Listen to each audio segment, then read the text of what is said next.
हम राजकुमार भाटी जी आपका रुख करना चाहते हैं। अरे साहब, क्योंकि आप एक वरिष्ठ राजनीतिज्ञ हैं, आपकी सरकार रही है उत्तर प्रदेश में और जैन साहब ने सीधे सीधे मुलायम सिंह यादव पर यह आरोप भी लगा दिया। आपको नहीं लगता कि कोई भी अगर विवाद है तो उसका समाधान हो, ताकि हम एक धर्मनिरपेक्ष राज्य हैं, राष्ट्र हैं, तो हम हिंदू मुस्लिम सिख ईसाई जो भी धर्मों के मानने वाले वो आराम से रह सकें?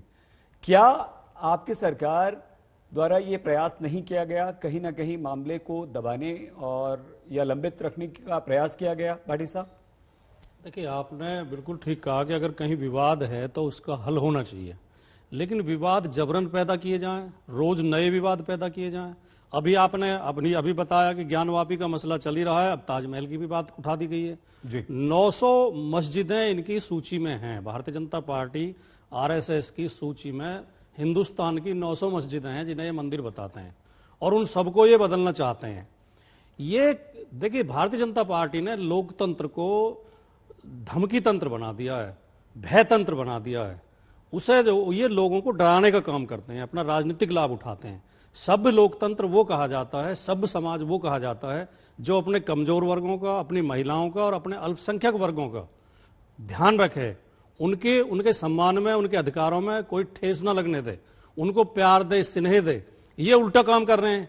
ये केवल भारतीय जनता पार्टी के लोग मुसलमान के विरोध में राजनीति करके, मुसलमान को डरा के, कुछ कम दिमाग हिंदुओं को संतुष्ट करना चाहते हैं कि देखो हम कितना बढ़िया काम कर रहे हैं, और कुछ लोग हो भी जाते हैं संतुष्ट। लेकिन धीरे धीरे लोग ये समझ रहे हैं कि अरे मुसलमान का भय दिखाकर ये तो हमारा, इन्होंने गैस का सिलेंडर कहां पहुंचा दिया, बेरोजगारी कितनी बढ़ गई, महंगाई कितनी बढ़ गई, और शिक्षा नष्ट हो गई देश की।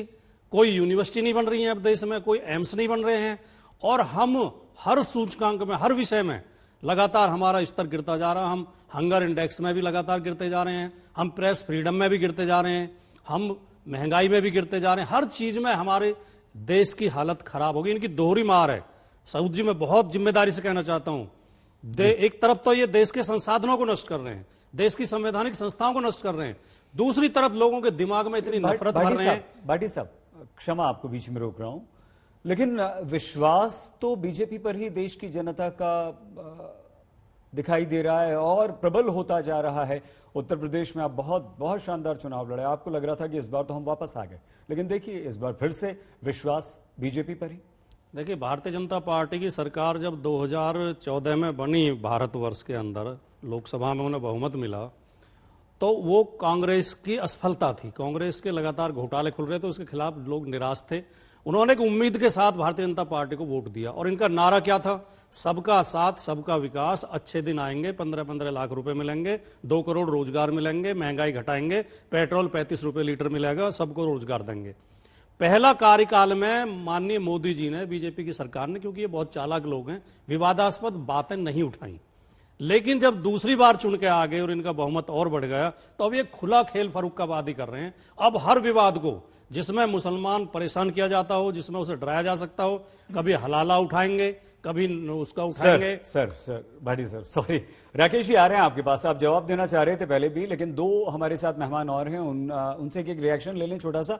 नहीं भाटी साहब, हम अगली बार जब आपके पास आएंगे तो आपसे जानना जरूर चाहेंगे। ठीक है, आपकी बात ठीक है भाई, वो तो राजनीतिक दल है ना, राजनीति कर रहे हैं। आपने तो उनसे ज्यादा उत्तर प्रदेश में सरकार चलाई थी ना, इस बार आप अच्छा चुनाव भी लड़ रहे थे। अंततः जो जीता वही सिकंदर होता है। सर, आप बहुत अच्छा लड़कर भी भाटी साहब विपक्ष में ही है ना अभी।